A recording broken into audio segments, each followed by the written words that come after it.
Thank you, ladies and gentlemen. This is your boy, the Doordash Revolution. We present to you, Take It to the Streets live morning show. And also, we will be doing our pregame Doordash show with checking out different challenges that different drivers doing, different tournaments, gig war, official tournaments, or whatever. We will be the analysts on that stage there, me and Hulk Smash. I want to know how's everybody weekend going so far. And I usually try to test my audio by looking at my other device. That's what I'm getting ready to do at this moment. Make sure that I hear myself loud and clear. You will probably hear a little echo as I do this.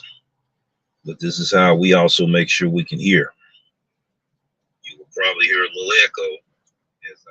All right, there we go. Well, I'm gonna start off the subject today. I'm gonna have to let these windows down for a minute. Take my Mickey Mouse ears and do that. Get a little breeze in here.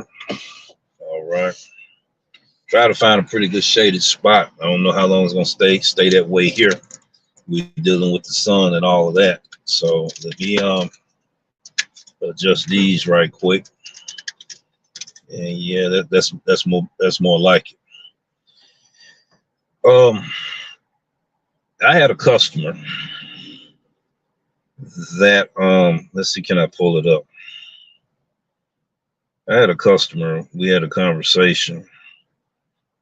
It was kind of weird too. The conversation was.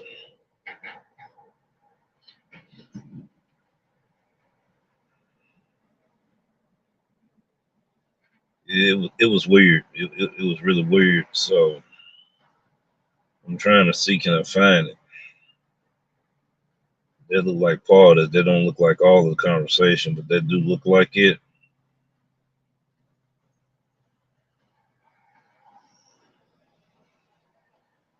All right, yeah, this one here.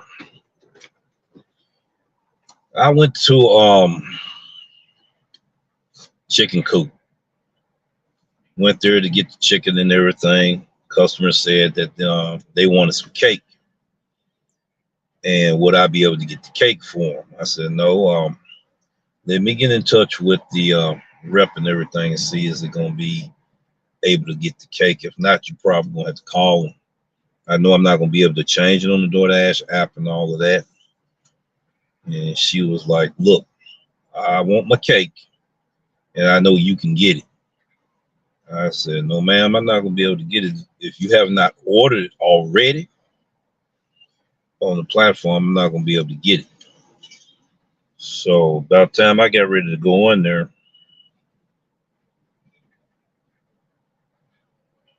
I told her this here. This is what I told her. That, you know, that's if DoorDash assign it to me. If they assign it to me, you know, it'll be a second order. If they assign it to me, I will probably be able to get it. But if it's not signed to me, it's going to be signed to another driver. So what she did, she didn't call DoorDash. She called the restaurant themselves. By her being a female, and I don't want nobody to take this the wrong way, she used a preferential treatment. You know, some guys was like, you know, yeah, we'll go ahead and do it for you. You know, it wasn't on the menu and it's a new item. We'll go ahead and just give it to you free of charge. So that's what went on. I found that out later. So I go on there and have to wait another 20 minutes because, you know, chicken, it takes some time to get ready, right? So I asked them, I said, she's looking to for a cake and everything. They said, we got the cake, we'll get it. And I was getting ready to walk out the door. He had gave me two. He was like, he ran out there and he said, I got one more I got to give to the customer. So the customer kept hitting me back and forth, talking about when I'm going to get there and how long it's going to take and all this stuff here, right? You know, I'm keeping myself in check, keeping my behavior in check, right? You know, trying to, you know, have my best behavior on point. Even though she had started annoying me, I said, look, we have everything you asked for, everything you request. I kind of diverted from responding the way she was responding to me. I said, I have everything you requested. I'm on my way. I'll be there in a few minutes. And she started giving instructions, you know, oh, make this turn, make that turn. I already knew where to go. I've been at the building several times, right? So she said, you do know where the double doors are. I said, sure, yeah, I know where the double doors are. No problem. I know where they are. And she gave me some more instructions. So I finally pull up where the double doors is. And she steps out. I guess she did not want her, you know, corporate managers to know she was ordering food. So I get there and everything, you know, I told her that I need to take pictures and we went through another issue. You know what I'm saying? I said, I got to take pictures. It shows it right here in the DoorDash, you know, phone that I need to take a picture because you told me to leave it at the door. Well, actually, you're not leaving it at the door. You handing it to me. I said, your instructions said leave it at the door, man. I got to follow this or I'm not going to be able to give you the order until then. So she raised her voice, she getting loud. By then, the corporate manager says, any problems here? I said, I'm trying to get her to cooperate with me. So I can go ahead and take the photo and then I can be gone. So she went ahead and stuck it out there. Then told me, don't take a picture of my nails and all this stuff, which I already knew that. She just was being real difficult, right? So I said, okay. So I said, just put it right there and I'll take the picture right there. He said, no, I'll just go ahead and get it. I'll hold it and, you know, take the picture and everything. So, you know, as I'm getting ready to walk away and everything, he said, hold up, you know, next time, don't you come back to this place. I said, what do you mean don't come back to this place? Yeah, you was being out of order. I said, how's I'm being out of order? You know, I did what I was supposed to do, right? I'm showing and I'm talking polite to her. and I'm bringing her food. Well, really, didn't anybody supposed to be ordering no food in the first place? I said, well, you need to get in touch with the lady that just, placed the order. I don't have anything to do with that there about what time you guys lunch breaks are or anything. And furthermore, I don't work for you, sir. I got my own business, and everything and all of that. She didn't tell me to check in with security. You know what I mean? And all of that. So I was asked to leave it at the door. That's what I was going to do. Then once she came to the door, then I had to hand it to her. But I still had to take the picture, just as the descriptions, say in the phone. Well, I prefer you not to come back at this place. I said, okay, sir, whatever. Have a good day. I'll holler at you. Have a good day. And pushed on. So I want to know what people think about that right there. That experience was one of the most craziest experience that I had since I've been in the business. I usually know how to talk to the corporate people, in which I do know how to talk to them because I done dealt with them so many times, in the past, not just with doing gig apps. I used to have my own home improvement business. I don't know who pissed on their weeds that day, but it wasn't going to be a day that they needed, take the direction towards me. I kept it cordial and everything. So I'll go ahead and call, driver support, let them know and everything in case it be some backlash behind it.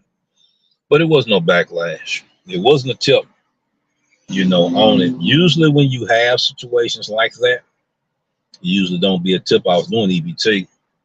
So I got paid, pretty decent, pretty well for that order. It was like 3.5 miles, $15, payout on it and everything. So I felt pretty reasonable about it. I could, push past the hostility of whatever they was trying, to push on me and everything, with him follow me all through the parking lot and stuff. I said, sir, first of all, I don't work for this company. I let him know that, politely and everything. I got my own business, and I know how to treat people right now. Be honest with you, you're not being professional with me, and all of that. So I let him know that and everything. I just want to know what people think about that, in the chat here. What do you actually think when people get like that? I know a lot of drivers you couldn't have walked up on, male or female, and think you could get away with talking to them like that, because they would have told you how to cow you to corn. So I didn't want to get myself deactivated. I didn't want to go to a situation where it escalated, where they would have called the cops or somebody had to do something to somebody. Since I'm talking about that, I think Reese went through an altercation in one of his video episodes and stuff. I, didn't get a chance to see all of it, but we as content creators and delivery drivers, we have a bullseye on our forehead. And what I mean by that is people try to find a reason to have an excuse for their own personal gain or whatever. And content creators, y'all got to be aware, that if people know you're a content creator, they're going to come at you a certain kind of way. Too. What I mean by that is, everybody want to go viral.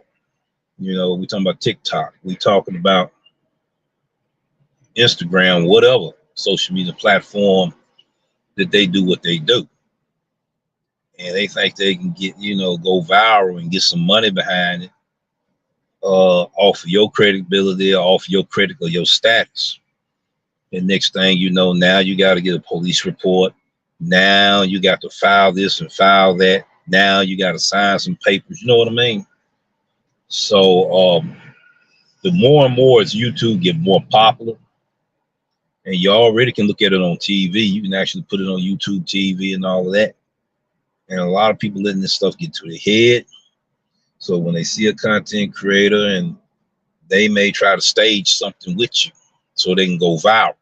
I'm not talking about talk to you behind the scenes. They may say, oh, that's the opportunity. I can see each opportunity. I'm gonna stage this, get them to react. Boom, I'm gonna go viral off of his rep, and his ship gonna be the one get sunk. So we got to look out for that. You know what I'm saying? Because everybody now, if anything go down, everybody doing this right here with their phone. They doing this here with their phone, right? So we gotta look out for that. You know, that's one of the reasons why we gotta be at our best behavior. I'm not telling anybody to pump down either. Good morning, Jill. How you doing this morning? Glad to see you. Glad to see you and everything. Information Man had a pretty good show last night. I really did enjoy that. And we gotta be mindful how easily people can be influenced to do the wrong thing. My situation, I handled it the best of my ability. I already knew what was going on. So I just made sure I stayed on point with myself. He had to escort me off the premises or whatever, and then I just had to let him know I don't work for you. I work for myself, and I have contract with these gig apps. I said I was professional as I can be now.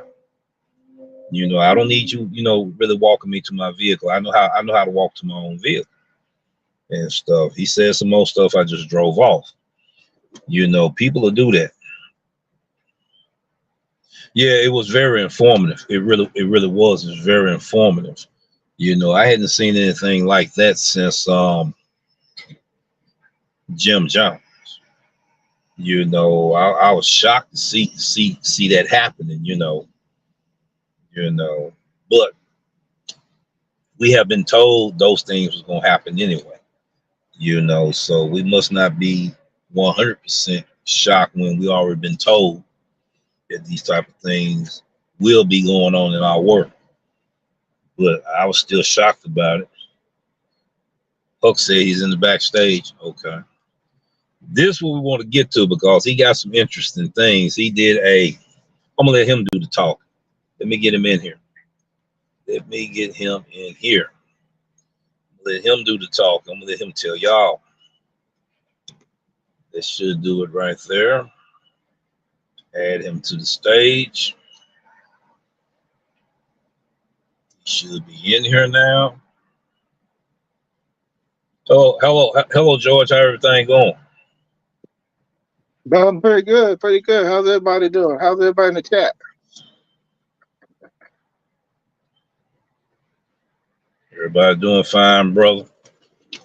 Everybody doing fine. I'm gonna let you go ahead and tell our viewers, man, about your experience this past week and the case study that you have done in the area that you work. Let's see if I can put this camera in the back. Take your time. Because once you're ready, I'm gonna put you on the solo screen so everybody can see you. Jill says she's doing good. She's doing great. She's speaking to you. We got Jill's chocolate in here today. And we got some others that just watch. You ready? All right, let's get you going. All right. All right. Can you see the screen? Yes, sir. Kind of line it up. There you go. Okay. All right. Welcome everybody. Another show here. He's talking about this little. We did a little case study. I went to Augusta, Georgia for a few days, and they had the tier system in there. For where I live, it's only like an hour and 15 minutes drive. So on top of having the tier system, they also had the EBT and the EPO system. So I got some screenshots here. I'm going to tell you some stuff, though. I didn't stay long. I just did some screenshots just to see what's going on.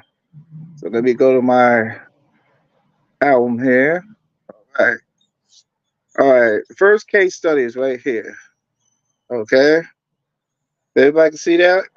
Case study, Augusta, Georgia, day one, February 19th, 2024. The tier system has 3 levels. I'm on the highest level right here, is platinum status. I don't know if you can see it well, but my acceptance rate is 100%, completion rate is 100%, customer rating is 4.91. I also have 186 deliveries in the last 30 days. Lifetime deliveries is 5,151. On time or early is 93%. On the tier system, they do like 30 days to 100 days. What they do is they see what deliveries you've been doing in those last 30 days, like it says right here. Last 30 days. I did 186 deliveries in the last 30 days. What also the tier system I found out does is they do like a rollover.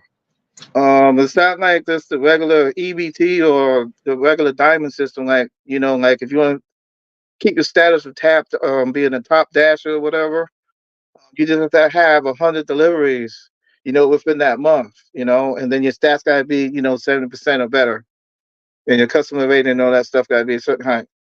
No, this one is they will roll over. If you don't do it, like here it says deliveries in the last 30 days, I did 186. I did more than that, but they only gonna calculate the last 30 days.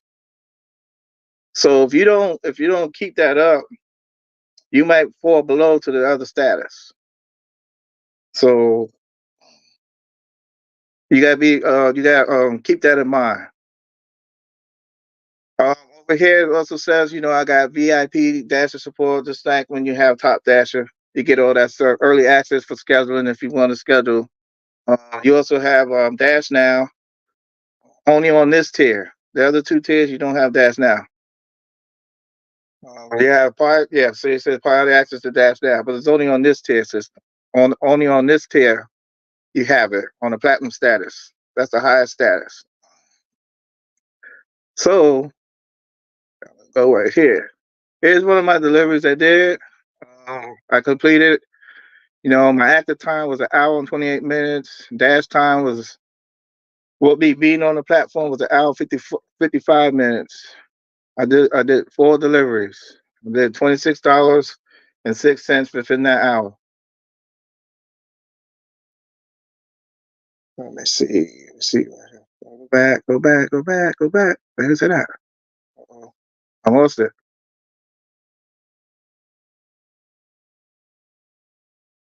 Oh, hold on. I lost it. Sorry. Hold on a sec. I lost it. Okay, here it is.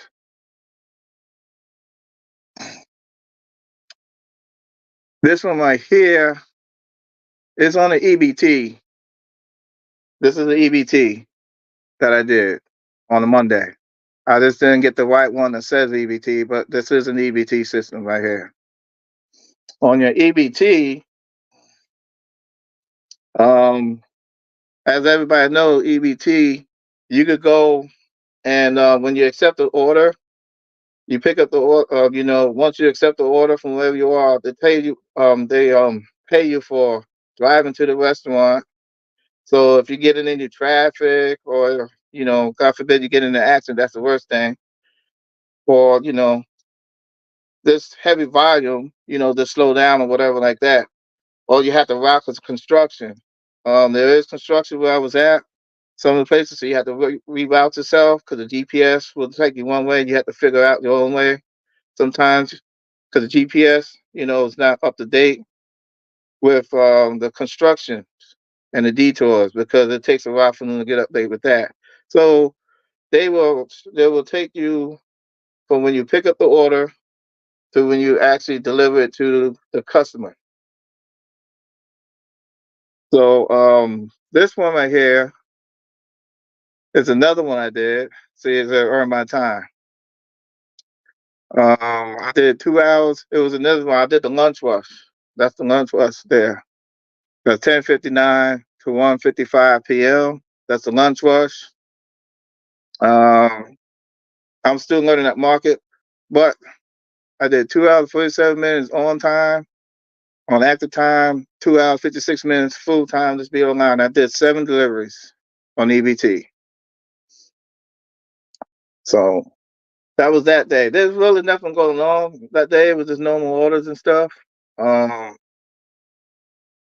Nothing really particular that went on that day for that day. It's just that it was just let me fill me out to try to find out the areas and stuff like that. So let me go back. All right, let me go to case study number 2. All right. Okay, you see, I did a lot more stuff. Okay, see, my platinum status, I'm still there, but my customer rating went down. So somebody must have told them they didn't get something or was unhappy with my service or whatever. So it was 4.91, now it's 4.87. So I did that to show because you see, you sometimes you don't have any you can't control what the customer's going to say because they could just say, well, I didn't get my order, whatever. You might get a contract violation, but I didn't get no contract violation. It will show up here, but it don't. So they must have just said they was unhappy with something. They must probably be missing something. That's probably why my rating went down from Mm-hmm. 4.91 to a 4.87. Okay. But everything else is the same. Okay. Um, the deliveries, last thing I did some more, so it was 192, and then also my lifetime deliveries went up 5,324. Customer rating is due for 47 now. 94. You see, on time earnings went up. So these are my actual stats that I did. This is my actual stats of my account. I don't have no other account. All right. So, all right, this one here, let me see. This is an earn per offer. I was doing earn per offer this day. Just a regular offer. I did two deliveries. I couldn't see it because I got my man in the way. But if I was a lunch shift or something. Well, actually, it was a afternoon shift because McAllister's and at Bojangles. So nothing really going on there, but 11.75 for those 2 orders. Sorry you can't see the start time and the end time because my man in the way. When I took the screenshot, I forgot. Let me see here. Let's go this way. Do, do, do, do, do, do, do. All right, here's some stuff. Yeah, this is good right here. This day was a little interesting. On the tier system where I was at, let me go to the front. Let's see. All right, cool. All right. This one right here, Mary B. This was a Chipotle order here, and we had a little issue here. So with this order, so what I did with the issue is the restaurant itself. This is the screen here. The restaurant, their system was down, so they couldn't receive any orders, so they couldn't dispatch any orders to any drivers, because the system was down. So what I did was I contacted the customer. Says that maybe that's a customer's text through the app. I contacted the customer through the app. That lets the customer know, and also DoorDash know that you communicate with the customer. I'll read it out. You might not be able to see it. I said the restaurant system is down, so they aren't able to get any orders from DoorDash.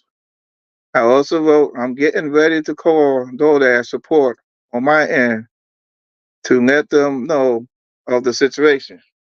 Okay, so here's a little thing that's good. I think I like this little thing.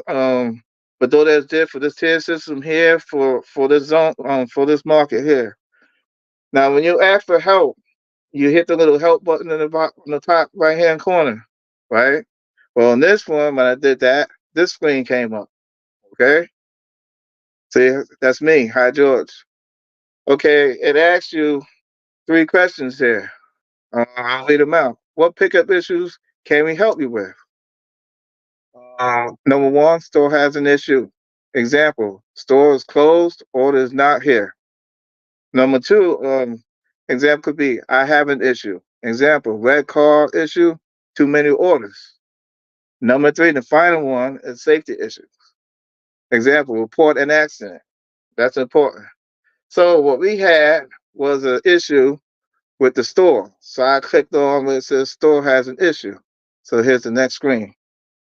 This screen pops up. Okay. Store is not accepting any orders. Or actually, oh, that screen, I'm sorry. This screen pops up next. So it says store has an issue. Okay, now it says select an issue.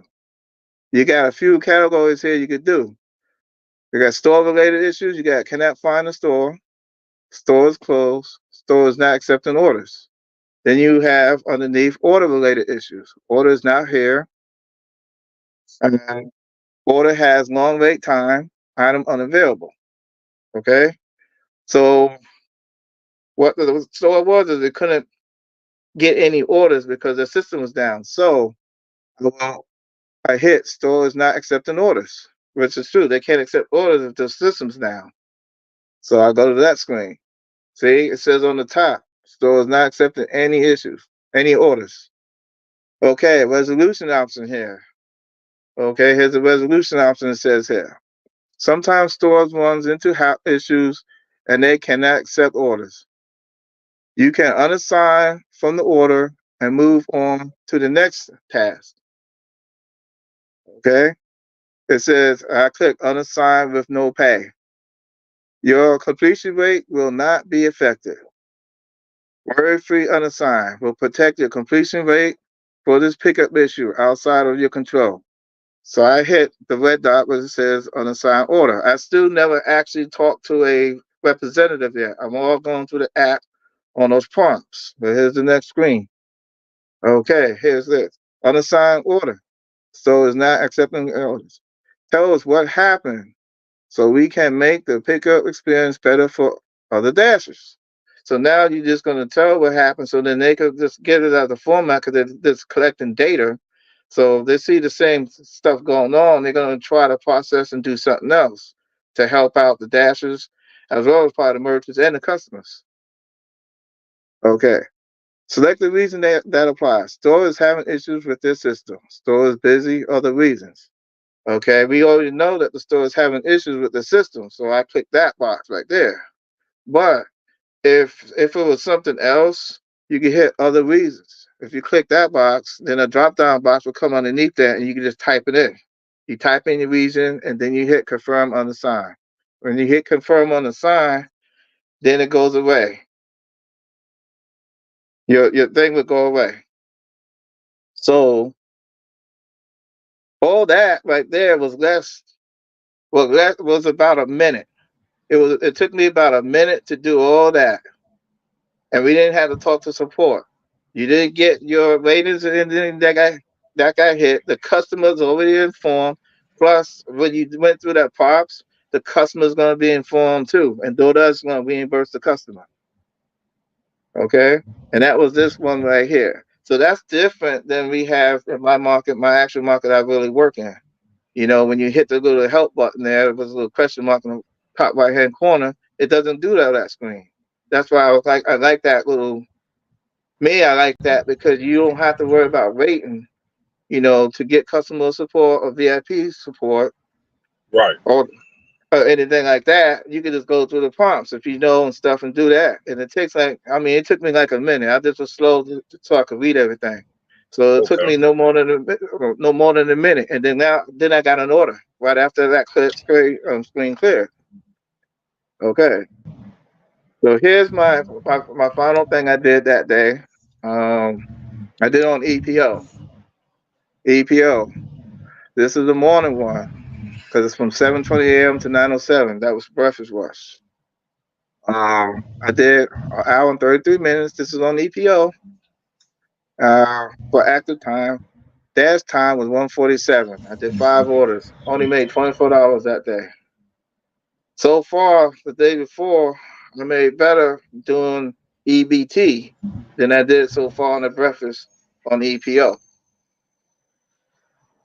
So That was day 2. All right, so now I'm gonna do the last one, which is right here. Okay, here we go. Okay, here's the stats.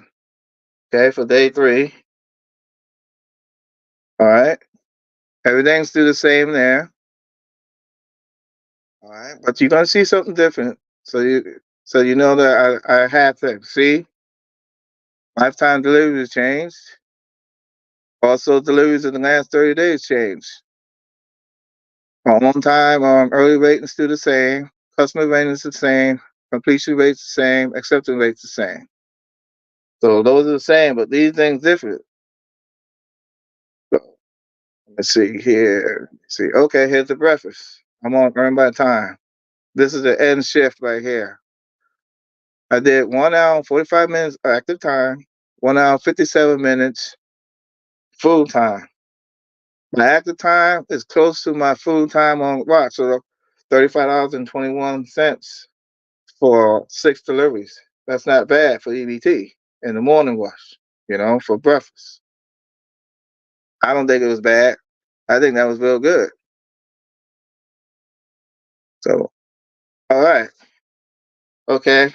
I took that picture because you see where I'm at, you see sometimes they have things inside hospitals and stuff. Where I was at, I was downtown, and this is underneath, parking garage, parking deck, but it's also attached to the hospital and stuff too. I also had a Chick-fil-A that was inside the hospital. This was across the street from the children's hospital. This is over there by the veterans hospital.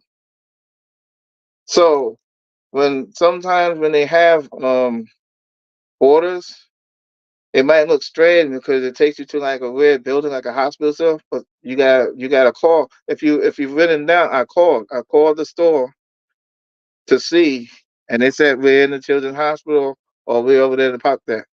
I saw that one when I was going to children's hospital, so I knew where that one was at.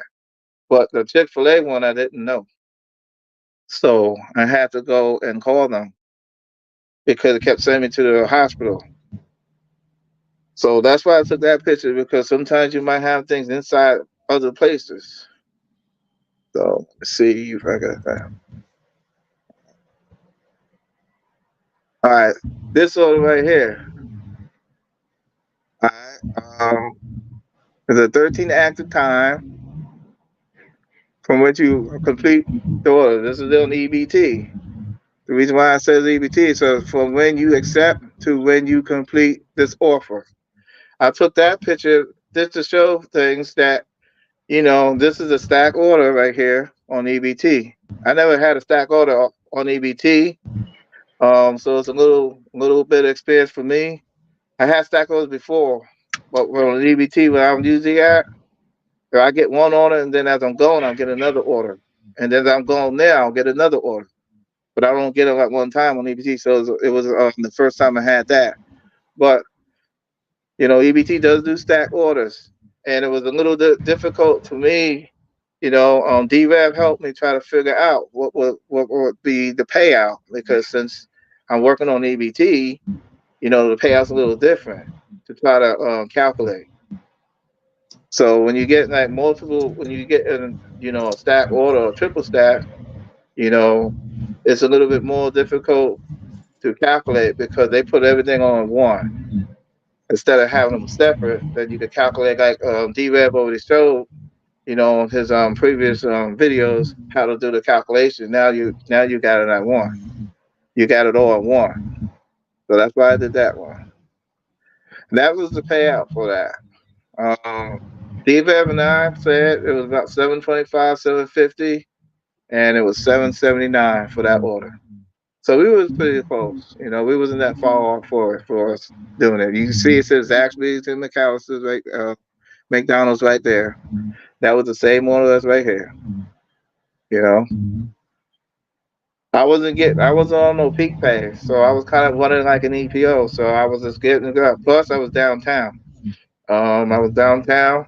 They had a lot of detours and stuff because they had a lot of construction. So I had to like figure my own way around stuff. I have a question for you. How many Okay. miles was that stack order? So do you remember? Well, it says 3.5 miles, estimate 23 minutes. That's what it said. Um, from where I was at to get the first order, to get the second order, and then drop them all both off, I think it was like possibly like 6 miles altogether. So it was close by. The restaurants were close by, and then when I dropped off, wasn't that far either. So it was about 6 miles altogether for me driving, pick up both places and drop off. Because I also had a detour from construction as Right, well. right, right. So So that order was $7.79 yes, divided by 6. That was right at $1.30 a minute. That's not bad at all. no, That's not bad. that's not bad. No, It's for the not whole bad. time I was there, I did 10 orders. This is during my time. I made $37.54 for 2 hours and 43 minutes active time. I started at 11:17 a.m. for that shift. Okay, go back to that stack order for me for a second. Now, Okay. viewers, this is what you got to understand when you're doing earn by time. But Okay. he was in a market where it was a tier system along with EBT. We're going to talk about that a little later.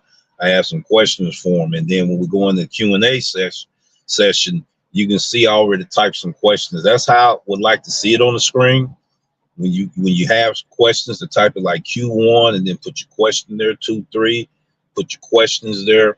And we're going to address those questions in the Q&A. I did my questions for an example, so you'd have an idea of how we want to address these questions.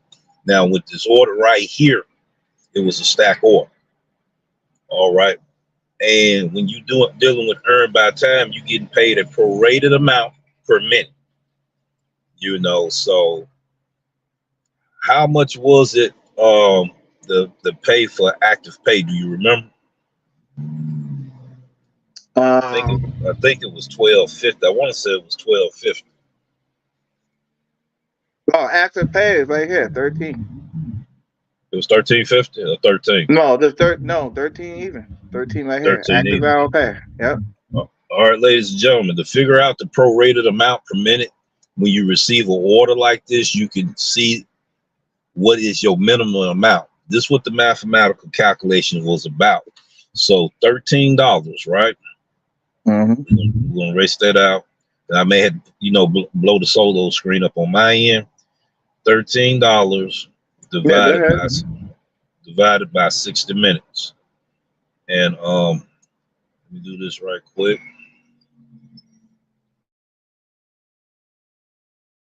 Myself, hold on.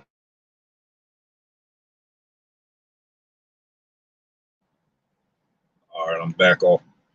All right, let's try this. All right, ladies and gentlemen, $13 divided by 60. That's it right there. 0.21, and then you got all them sixes infinity. So you look at that, round off to 21 cents a minute. All right. And he said that it was 6 miles. How many minutes you said it was again, George? 35 Yeah. minutes. I think it's 23 23, minutes. Yes, sir. 23 minutes. Okay, you got the miles there. Okay, and you got the minutes. Mm-hmm. You know how much it is per active. So what you do is $13 divided by 60 minutes. You're gonna have that number right there. Okay, that's gonna be that number right there, ladies and gentlemen. Times 23 minutes.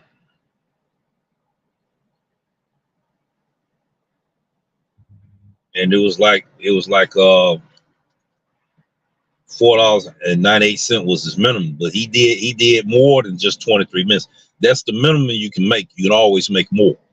You see, and I usually estimate on how long we usually have to wait at the restaurant. The reason why I can do it so good in my area because I'm in an EBT zone. What I mean by EBT zone is I'm already knowing how long it's going to take in that restaurant. 20 minutes, 30 minutes tops. They've been like that since the pandemic and still like that. We still got restaurants like that in my area, especially when it's real busy and oversaturated with a lot of orders coming in. And they overwhelmed. They can't get the orders out fast enough. And then we got construction in my area. That's why I'm able to capitalize on that. And you've got to remind you that was not peak pay during that time frame. That had been peak pay, he would have made 3 times that amount that you saw on the screen. It would have been about $20, $25, $27, something like that. Now I'm going to get back off of the solo screen so you can see both of us again. Now I got a question I want to ask. When you went to Augustus, Georgia, that area is new to the tier program. Is that correct? Yes, sir. It goes from Augusta, Georgia, and it goes now. I found out it goes into the North Augusta, which is South Carolina side of Augusta. So it goes. It does North Augusta, which is South Carolina, and then it's Augusta, Georgia, which is actually in Georgia. So, okay. But it's only been there for, I think we started like, it's probably been there for like maybe a month and a half. It's real new. So it's creeping up towards my way, but it's taking that time. Okay. Now my second question is, what type of updates did you experience leaving from South Carolina, working that market, to work in this new area, Augustus, Georgia? Would you please elaborate on that for our viewers? Okay. Let me turn my screen back so everybody can see me. Hold on. Sorry about that. I'm gonna blow you right back up again. Okay. All right. There you go. All right. Okay. The question, what I saw was the help menu was changed, different. That was a big plus to me. Was the help menu. Hold on a second. I'll hold the phone so everybody can see me because I got it folded. There. Okay. The help menu was one of the main things I saw that I showed earlier on the screen, on the computer screen. Right. Also, I found out that they was giving me stack orders for the EBT, and I also got to go to the what is it? Peak pay and the other one, dynamic peak pay. You see, there's 2 types of peak pay. That's another thing I saw. They have the 2 types of peak pays in here. See, in my market, they didn't have a dynamic peak pay. They only have one. It's just a regular peak pay. So that was something new also when I went there in that market. So the third thing that I saw in that market was that in some of the restaurants, you didn't have to they have, well, it's not really an update on the screen, but it was actually the restaurants there, they actually, like Chick-fil-A, they actually had a big screen, and on that screen they actually had all the orders that you could see. And I want to see if I already got it. I think I sent it. Let me go see if I can find it for you. Okay. But the only other update that I did get from there was getting stack orders. It's also possibly because of my ratings. My ratings was up more too, but I didn't see stack orders in my area for EBT. I see them from EPO, but I didn't see them from EBT. And my ratings was actually higher when I was doing the gig war. My rating was higher for my customer rating, but I didn't see stack orders like that. I was saw them single, and then they came in after one after the other. Right. So I think that was something new that they did for um that market there than my market.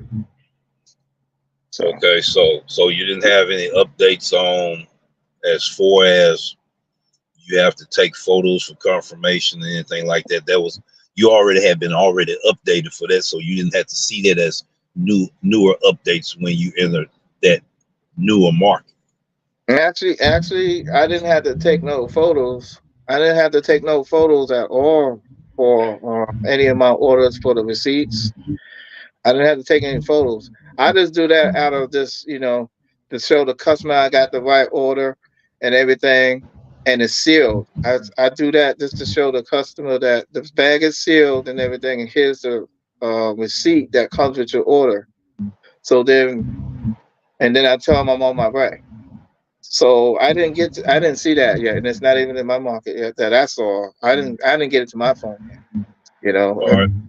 because like you were saying, there's some people might get individual updates, and I didn't get Right. that. Now, in my market, Mm-hmm. uh, I talked to a restaurant personnel, and she was talking about, oh yeah, if you gotta go take the picture of the receipt, here's the receipt and everything. So it's in my market in South Carolina, but I didn't get that update on my phone.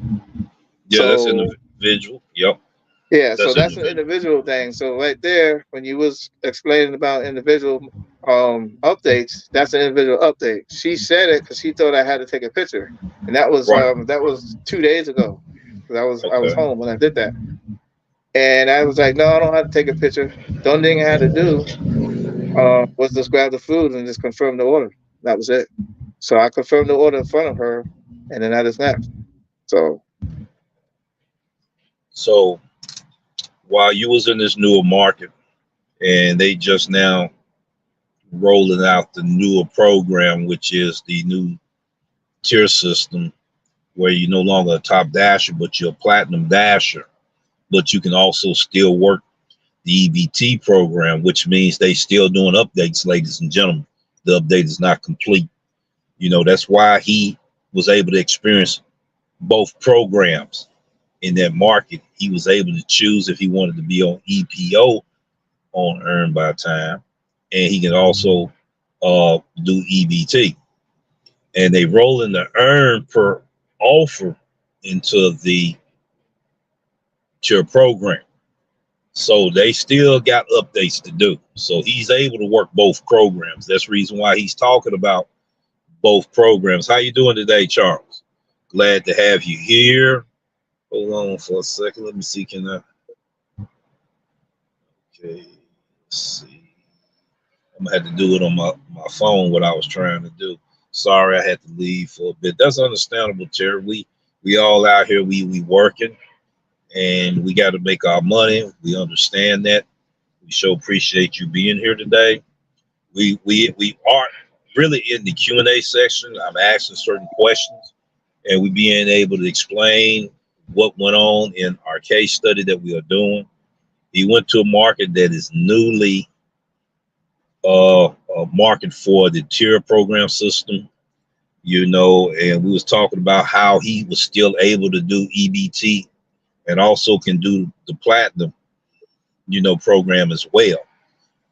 So we was, talking about the different changes that's taking place, and we giving this information out to our audience, viewers, drivers, as well as subscribers to find out what's going on and what's happening at that particular time, so you can understand if it come into your market, you already can see the telltale signs, and when you see an update, you already know what the update's about, and you already know that you can be seeing that new program coming in your area.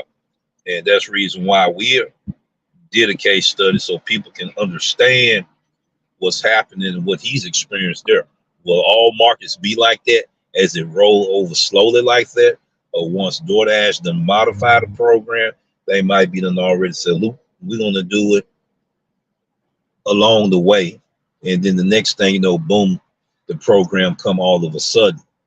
You know, reason why certain markets like Los Angeles, you know, they and certain markets that already got the diamond program, it's easier to roll straight from the diamond program to the tier program a lot faster than it is with the EBT program. So it's a lot of modifications going on. It's going to be a lot of glitches going on. You're going to be wondering what in the world is going on. So we thought that we would put that news out there. And I also wanted to ask him, since he was able to have that versatility of having the choice of two programs, he's still doing a case study on it. It's a little early, but I'm going to ask him the question anyway. Which one would you prefer? Would you prefer the EBT, or would you prefer the tier program? Or are you going to need some more case studies before you can answer that question? Well, I would probably prefer the EBT, EPT, EPO program over the tier system, because the tier system, what they do, and like I said, the number one thing, if you don't keep up with your deliveries, you might get bumped down, for not having so many deliveries. Like, I'm not going to be really working this week and stuff because I have some personal stuff going on. So if I go there, I might not be as a platinum driver when I go back there. So, depends on how many deliveries. So that's like that's the only main thing. If you can keep up with the deliveries, it's almost like they want you to almost take pretty much every delivery, because it's not like the same. You saw on there on the tier system, they did not keep the same deliveries. One had 100 this, one had this, and one had that. You saw it. It was right there. So it's making it harder for you to kind of figure out, okay, how many deliveries? There was a woman saying, oh, you have to just make sure you do the 100. No, it's not. They do every 30 days. You saw that. It said 30 days every time. So I had it there. So that's another thing. It's a 30-day limit for still 1 month. But they fluctuate on how many deliveries that they calculate. So it's going to make it a little bit harder for you to try to figure out that algorithm. I'm not saying you can't. It's just going to be a little harder. So, to do the case study on that, we got to concentrate on that to see how they do it, how they calculate, and how many deliveries they are going by. Because if you go below a certain amount, then you're not going to be in there. So for that saying, the EBT EPO is good. And for me personally, I like the EBT because you see, I don't have to like rush around and stuff. And I have some kind of challenges and stuff on my own. So at the EBT, I could like take my time and still make my money. Right. So to me, I like the EBT for that, for my personal preference. That's why I said my personal preference. I like the EBT side more than the EPO. Yeah, that rolling 100 is going to be a common denominator of what drivers are going to be qualifying for the large order program. Now with your brief experience with it, now it's going to be more challenging for drivers to cherry pick now. Is that correct? Yes, because if I'm not mistaken, if you miss like 2, they bump you off or something, or they pause your dash or something like that. So you can't really miss a lot, and your completion rate goes down dramatically. So you gotta watch that. I was over there when I had that tire, when I had the incident with my tire. Right. Remember that? And Yeah, I couldn't complete my order. That was out of my control. But my completion rate got hit, so it went down. It take my completion rate down. So you got to watch those things. So They try to make it that they want you to accept pretty much anything that goes to your phone. You know. Okay, now Terry says that I did notice it's harder to get more orders, making it harder. There it is right there. You can see it on the screen. You can go ahead and read it. I do notice it's harder to get more orders, making it harder to get that 100 if you part time. That's correct. You know, I'm part time too. That's the thing you got to do. You know, like when you're part time, if you count on Doordash to be your main part time bread and butter, you got to try to make that the priority app. That's the best thing I do. You see, Doordash is not my main priority app for me, but to some people it is, Miss Terry. And you for whatever you do, you got to just try to figure out what's the best times to try to get those orders. Your market dependent, or where the orders will fluctuate fast, so you can get more than one order. You know, stack orders and things like that. And right. Well, sometimes they may, you know, I guess if I'm not mistaken, when they do like major stack orders, they're doing like one delivery, or they're doing two as individual. Do you get a stack on EPO? Is that correct or no? That's correct. That's correct. Okay. Just like, So you gotta watch that too. So when you get those things too, since he answered that question, I wanted to make sure I was giving out right information. So when you do that, so you know, this thing I can really tell is just try to pay attention to your stats and how it's fluctuating if you're missing orders and stuff. And once you go, if you don't have the tier system in your system, that's good, because then you know that 70 percentile, you know, for acceptance rate is like the main key. You know, also your customer rating, you want to make sure above 4.2. But your 70 percentile for accepting orders, for completing orders, as well. You know, it's as accepting 90%. orders.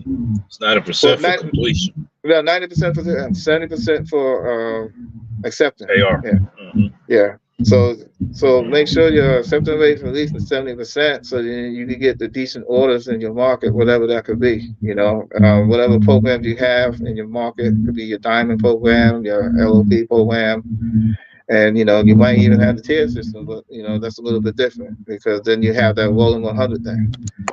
So I hope I answered the question the best I could. Yeah. So. Did you get any repeat customers if you had worked that area before?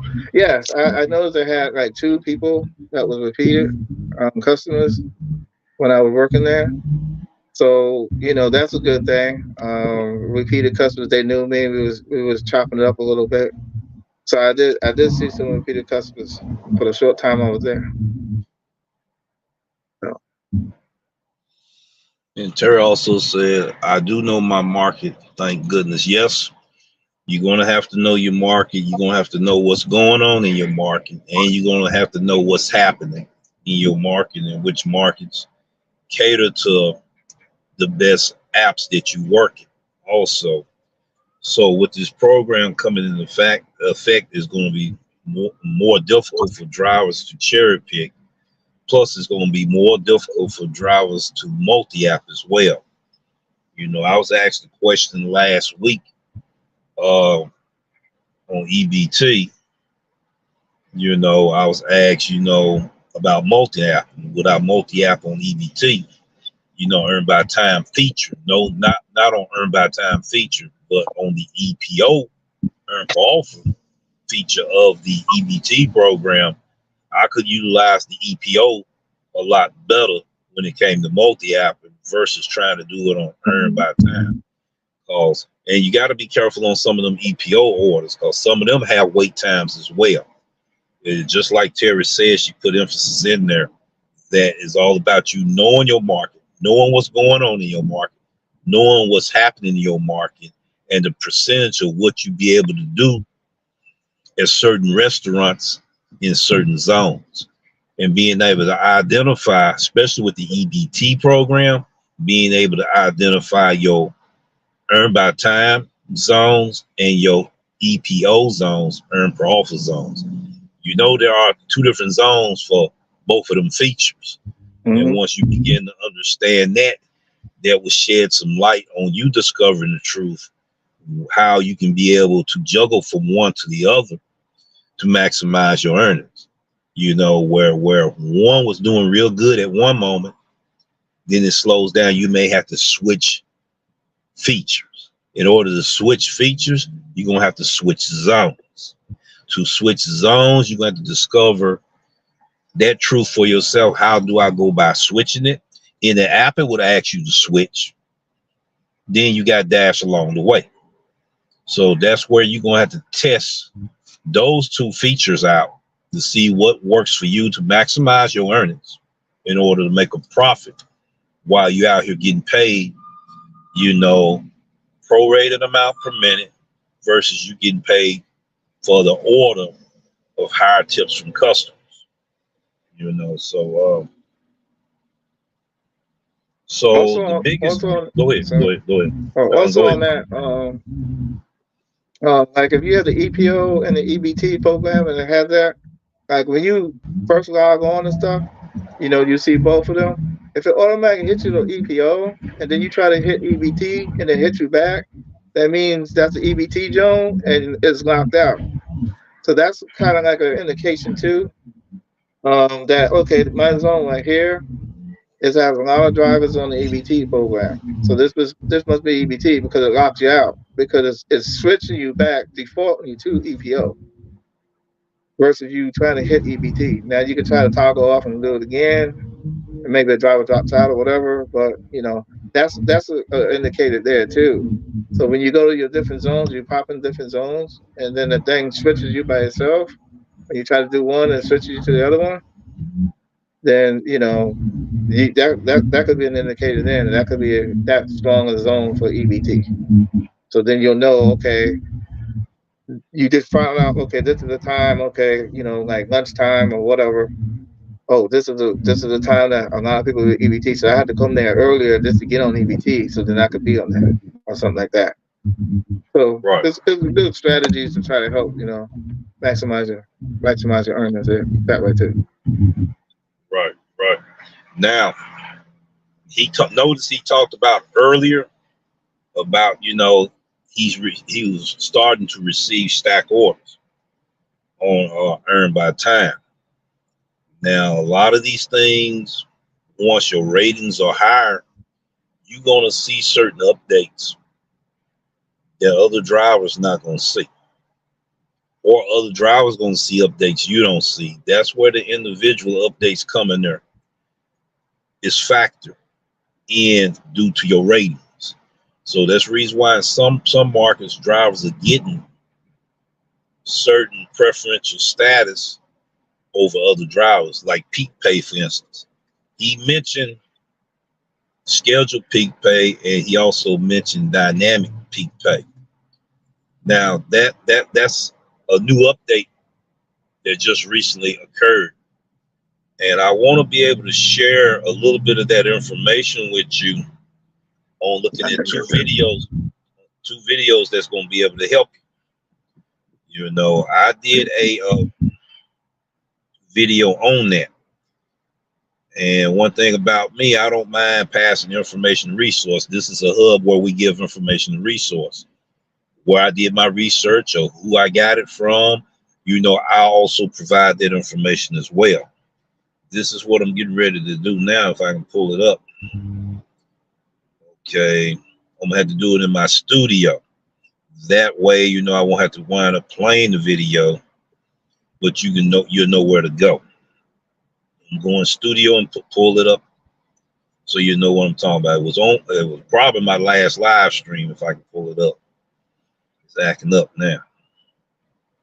Let's see. All right, do I see it? Yes, I see it. Can I pull it up? I'm gonna also hit the solo screen, so I can so you can kind of see where I'm coming from on it for a brief moment. All right, you can go here, ladies and gentlemen, where you see Doordash Dynamic Peak Pay in 2024 Is DoorDash peak pay worth it in 2024? I talk about the dynamic peak pay on the EBT feature. Now let's see, can I find your driver Mike? Your driver Mike talk about it on your EPO feature. Let's see, can I pull his up right quick as well? Let's see, your driver Mike. All right, let's see. He done done a lot of videos since then. Wow, hold on. He pushing. Let me do it just like this right here. I'm gonna have to go to his channel. All right, video. Oh, he did a lot of videos since then.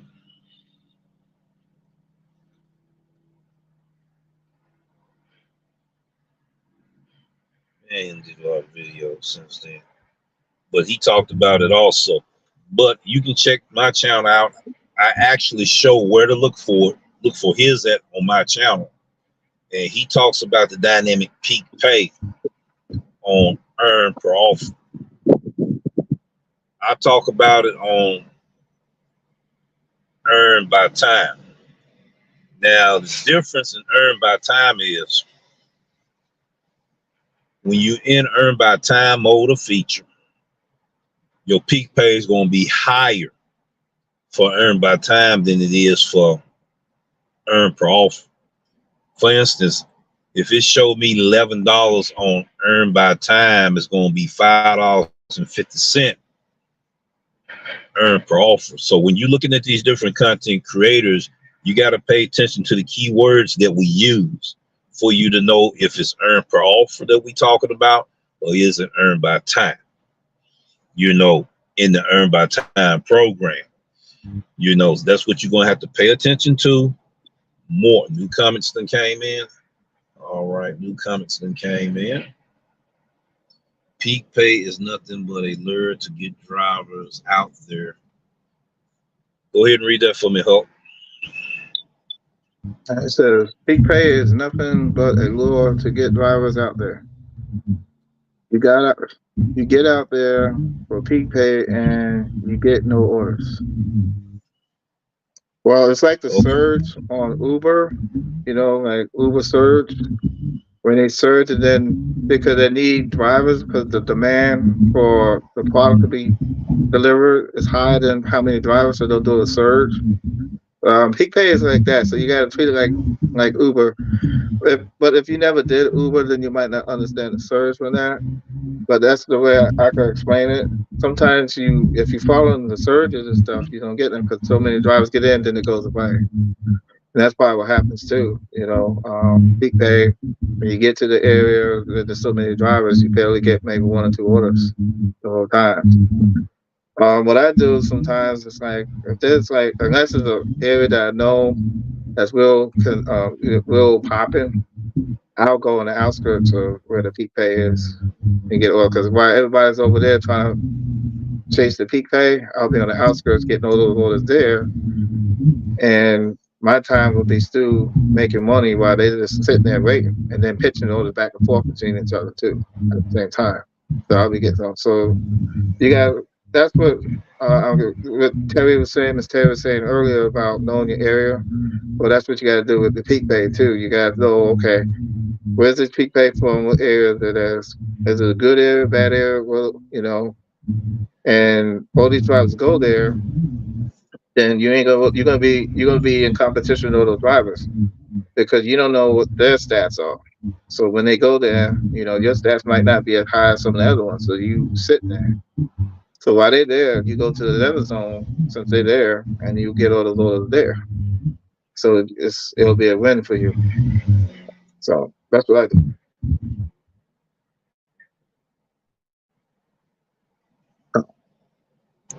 What done happened to the screen? Let's see. There we go. Except dinner. Okay. What's up, information man? How you doing? How you doing today? Dinner's real good. I do Got dinner here and there. information. I don't really do it that much, Miss Terry. I usually end before that. So I'm gonna start going back out there for dinner and see how it is. But I do it really part time. So I do like breakfast and lunch. Or if there's something really good, then I'll do dinner also. But normally I don't stay out that long to do dinner. So because I don't just stay on one app. I multi app. So my main app is a different app that I use. So I get orders real early in the morning. So I get bulk of my money on that app. Then I go to these other apps and work it out. That's why I come home before dinner time. I usually stop about 2 or 3 in the afternoon. So, but I start around 3:30 in the morning. So We that's got sometimes. information. We got information, man, in the house. Peace and respect to you, brother. You had a good show yesterday, last night. We saw 2/3 of it while you were live, and we definitely got to pay attention to what's going on in our world. You know what you had on your show last night.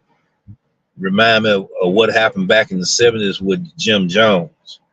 And so, anybody that's wondering what I'm talking about, you can go to the Information Man show and you can check that episode out.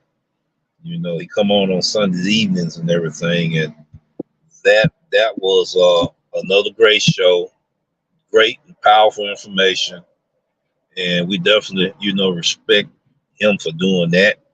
He broke down the whole medical term of NPD, Uh-huh. narcissistic, people, their mindset, sociopath. He talked about all of that on the show. It was very informative. For those who think they know what they thought they knew, they might need to check him out on that. You're definitely going to learn a lot more. So I thank him once again for being able to do that, put out this show for us. And while I'm around here fumbling around looking for things, as I usually do, I like to give recognition where recognition is due. And I want to give him a round of applause for a great show he put on last night for us.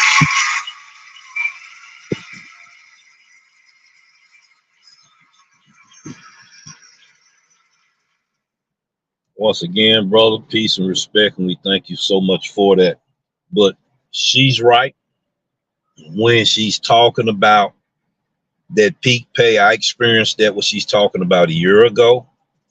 To where there were certain times, like right at the end of the month or the beginning of the month, you go out there thinking you're gonna make some money on that peak pay, and all of a sudden you're not getting any orders, not getting them at all. What's happening is there's an update taking place. Number one. Number two, too many drivers in that area, which Hulk Smash said, super saturation. How's it going, TFT? Glad to have you in the house as well. So with super saturation, you having too many drivers over the clock in that area. Just like last night when I picked up a order at Panera Bread, that driver was already sitting there. They wasn't at the doorstep, but they was far enough back to where they've been practicing and testing it. They were okay. I'm gonna get any order coming right here in this area. Panera Bread was right here. Wing Stop right there. Papa John's over there. Applebee's right there. Taco Bell to the back. So she positioned herself like almost to where I can get the Applebee's, Wing Stop, Panera Bread. These are the three I'm targeting.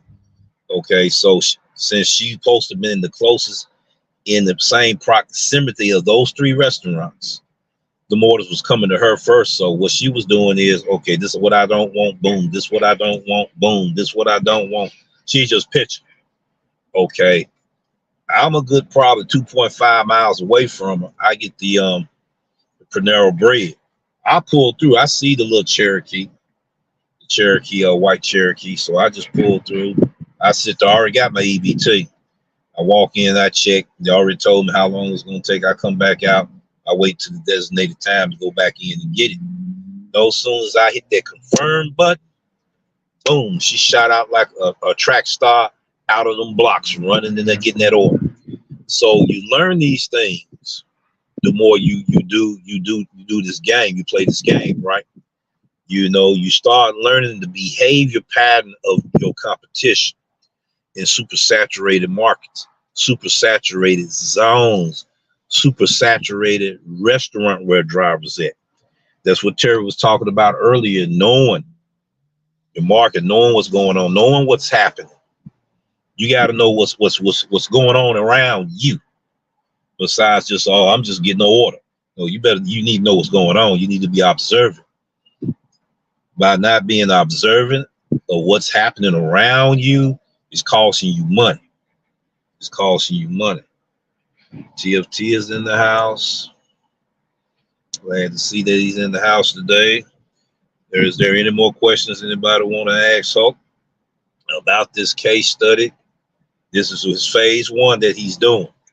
Because see, he's in a market to where he can choose to be in the EBT program, and he can choose to be off into the tier program. And what difference did you see from the top dasher status with your stats in the tier program that was different than what you would get on the EBT? I throwed a good one on you, didn't I? Yeah. We're talking about the different stats from my market and their market and the orders. Well, on the tier system, I noticed I might see a high rating on my market, on my stats, but then it's a little bit lower.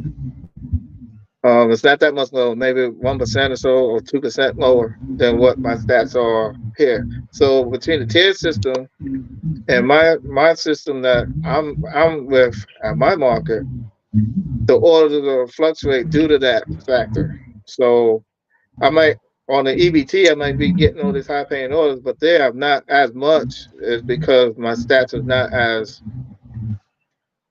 prestige as it is in my market, because it takes a while to catch up sometimes too. When I jump it from market to market, especially as a brand new market that have the tier system and I don't have it here. So when they're trying to do, when they're trying to see my stats, it's gotta take a while for me to get in the algorithm, and then they update my phone again. And then when I go back there again, my stats are sometimes be the same.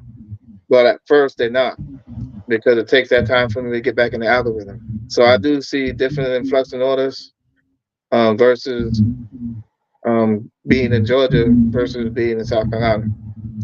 So hopefully that answers your question. And also with the newer program that's in that area, since it's brand new too. Augusta was also in the EBT program. Is that correct? Yes, it is. It says the EBT. Yep. So that's the reason why you able to work both programs versus other markets that only got the tier program option only. So we have to keep that in mind when these programs being rolled out to different markets. It may not be the same as in everybody else market. It takes time to modify and update these programs as they implement them in, as they rolling it out, nationwide, statewide, individual basis, on your status quote. I understand how drivers feel about the peak pay. I didn't worry about the peak pay a year ago. And Ghost and Howard, especially Howard could definitely tell you, I used to say, man, I'm not worried about no peak pay. I'm out here anyway. But it's a significant difference in my market. It really is. And if you're dealing with the EBT program in your market, then this message is going to be for you. But if you don't have it in your market, then you got to look at it, because you still got three existing programs left. One is getting phased out, and number two is already getting modified. So each one of them programs that's in different markets going to have a different type of peak pay experience due to the program in your market and your decision making on how you make your decision on selecting the best paying offers that's going to help you maximize your earnings in your market. You have to discover that truth for yourself. You're going to have to test things out for yourself. You know, that's the reason why we having the information hub here, the where it will turn the light bulb on. At least you know what's happening in your surrounding neighboring states, or what's being affected and what's not being affected. Drivers beginning to compare their receipts on their order detailed experiences that they have in their market. Being able to share that information helps you make a better decision on when things start rolling in these changes in your market. Over in California, they got that Prop 22 going over there. So I don't really see the EBT going over there in that area. That's my opinion. I see more so the platinum status, which is the new tier program. I see it happening. Is already in LA. One content creator already talked about that. It's in LA. It's in Augusta, Georgia. George able to go there and say, okay, let me try this thing out. It's been in Nashville, Tennessee, and Chattanooga. Howard done been over there. He's been wanting me to get in touch with him. He got a lot of data, a lot of information for me. You know, so that's what we do. We get in touch with different drivers. We listen to their experience. They share their receipts. We talk about them order details, and then we explain what's happening, reason why you're getting this order the way you're getting it, why you didn't get a tip on that particular order. I was on Dash of Life Hawaii live the other day. What's up, Mike? What's up? How you doing? How you doing? Glad to see you in here today. We're glad to see you in here. So that's the thing. We're trying to help drivers be able to narrow this thing down to where it can make a difference of you being on this platform, or you decide you don't want to work on this platform anymore, or getting deactivated on this platform. And how do we adjust to the paradigm that's happening on these gig apps? That's the thing we have to look at and pay attention to. I was able to break down that order detail, and I was also able to give him some insider information that he hadn't paid attention to. That information is why you didn't get a tip. Okay, a lot of these restaurants now have a company website. With their company website, they got more control of the tip when the customer tip. Majority of the time, when this goes through the company first, and then they dispatch it out to Doordash, Doordash don't have control of giving us a tip because it wasn't sent to Doordash first. It was sent to the company website, then they dispatched it to Doordash, which means drivers are not going to get tips. And I went through that experience in the Diamond program. So there's a certain way and a certain technique that you can look at and tell when you're dealing with catering orders and be able to identify if you're getting a tip or not. George, would you be able to elaborate on that information for us, please? I noticed like with the in my market when it says catering bag required and stuff. Um, a two catering order, they'll say catering bag required. They don't have like you'll get a fee, a $3 fee for setup. That's a true catering order there. But also, I noticed that they have like say it says like $20 plus. You know that means you're gonna get extra. You just don't know how much. I also noticed that they take the plus out, and when they take the plus out, you don't get that much more. But it'll say catering order, and it might not even say, it'll say catering bag required, but they'll have this a bunch of items, and they went through that restaurant, and the restaurant just dispatched it, like he said, dispatched it to Doordash, and Doordash just said, okay, it's a catering order, but it's not really a catering order. It's just large food, more than just a normal amount of food someone would eat. And without that plus, I noticed without the plus on it, you don't get that much extra at all on the end, unless they if they didn't tip in the app already, and the tips over include if they tipped. If they didn't tip after that, which they probably won't because it came from the actual restaurant, the tip only went to the store, the restaurant, instead of to the driver. So that's one way I noticed is with that plus sign is not there. That's how I notice that sometimes those orders are not really true catering orders. They're just regular orders, but low often.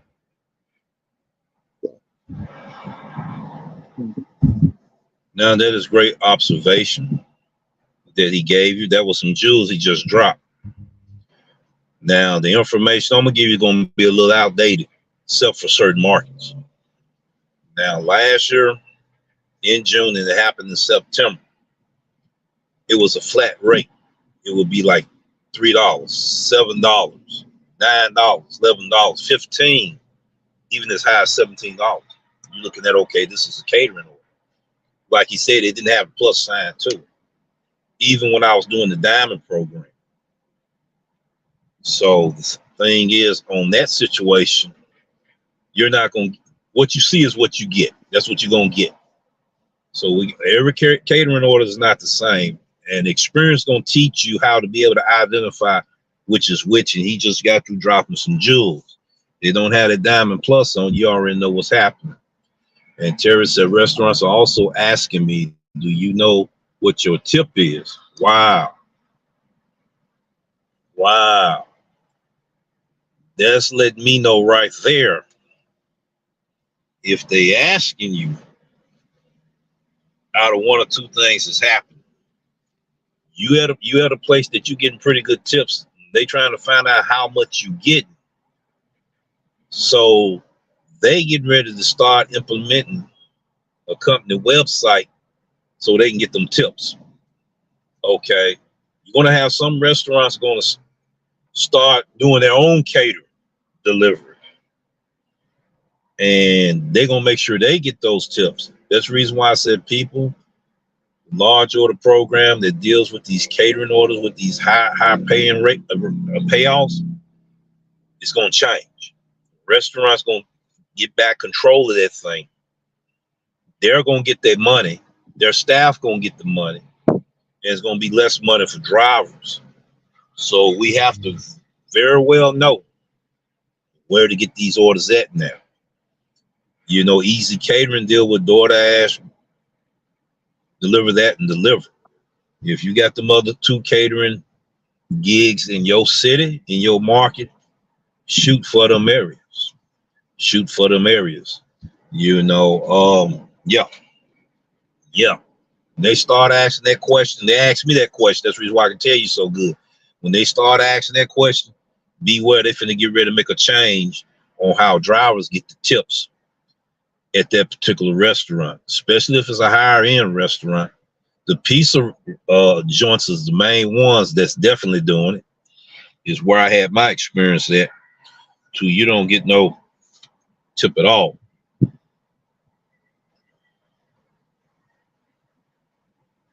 She said it don't mean anything anymore. See, that done changed already. Also, wow. Let me bag this back because I want to also put this up too. Because see, she just revealed something. Okay, let's see, will that work? Okay. I want everybody to pay attention to the highlighted section right there. Go ahead and read that to us, George. Yeah, but I answered it too.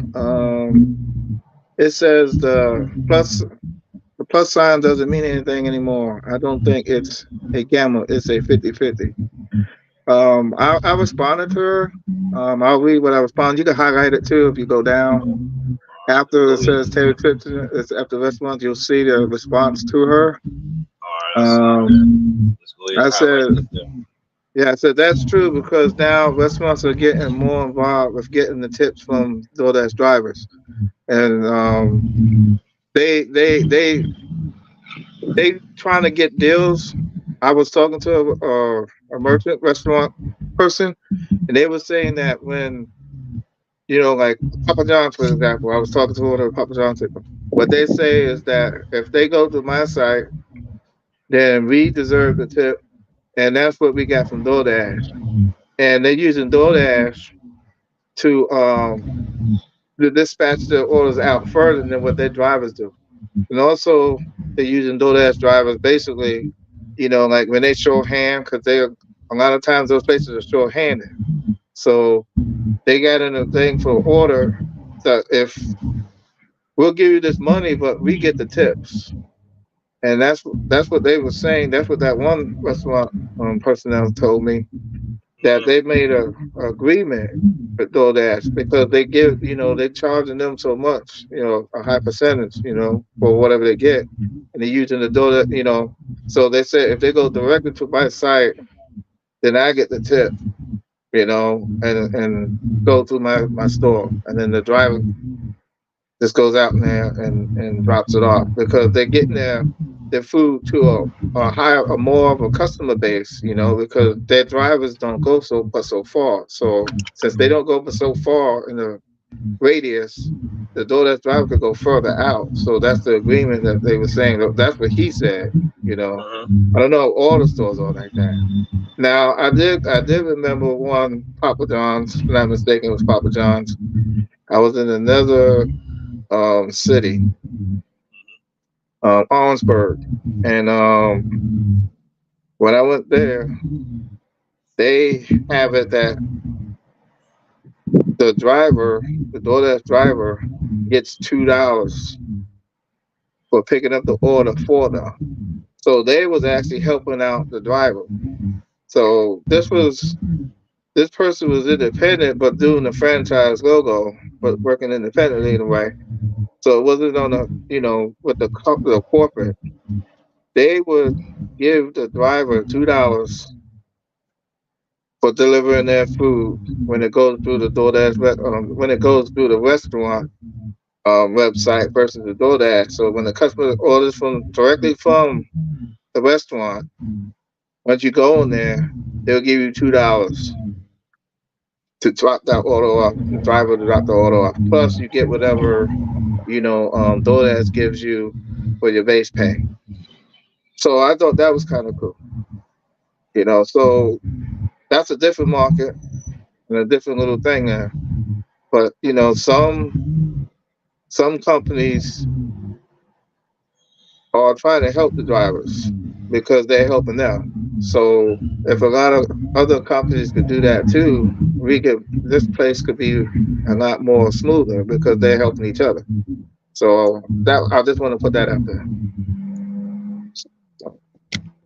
All right, appreciate you for saying that. Are there any questions? If not, we're gonna let Hulk Smash go ahead and read over the comments of any comments we may have missed. You can go ahead and review the comments now. We thank everyone for being here today. We thank everyone for participating. We turn this channel into a hub. That hub is to bring resources and information as we find out that is legitimate information that we want to share with our viewers. I'm gonna do my research. Go ahead, Hope.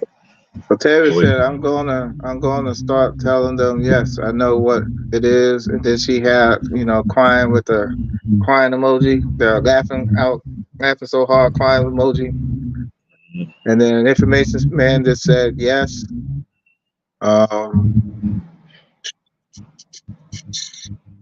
she said 50-50. You said all that. TFT, you said all that. Oh, TFT says, I don't know if you said this one. TFT says, I still believe peak pay is a joke. Um, it can be, it could work in your favor, then it can't be. I think we discussed it. Why that it might not work in your favor because if everybody migrates to it, then you're gonna have influx of drivers. So then it's gonna be more orders not possibly coming to you, but coming to other people because then you have to understand that that's your competition. No matter what you're saying, you're still competing, and you don't know what the next person's stats are.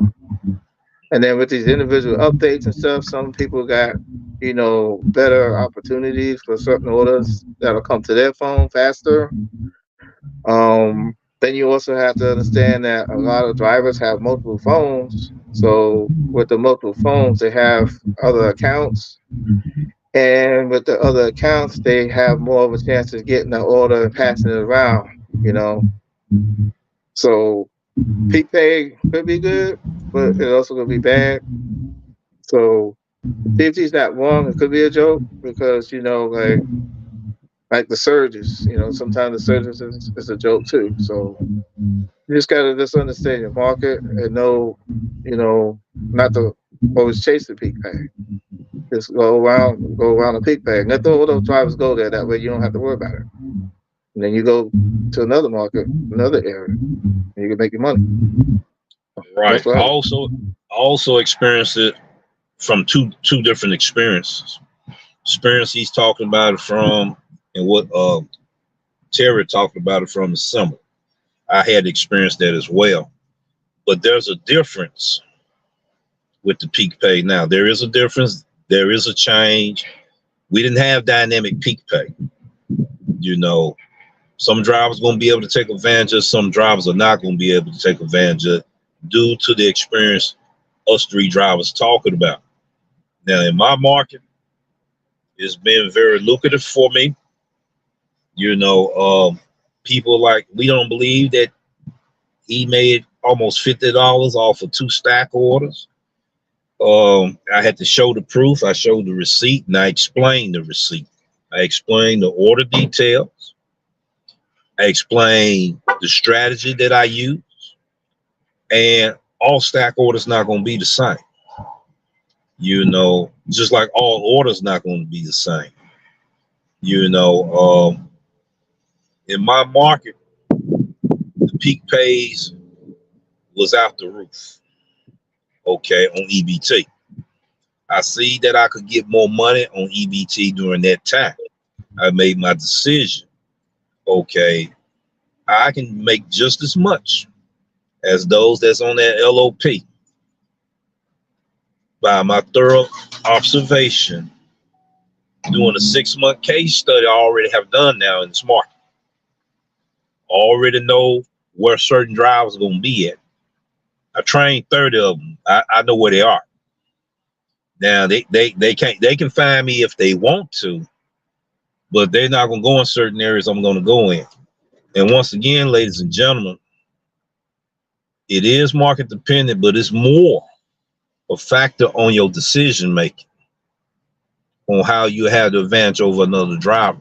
I'm not talking about getting multiple apps and all. No, I'm talking about how you can be able to make the decision to get away from your competition, knowing which stores to go to that they may not know where to go.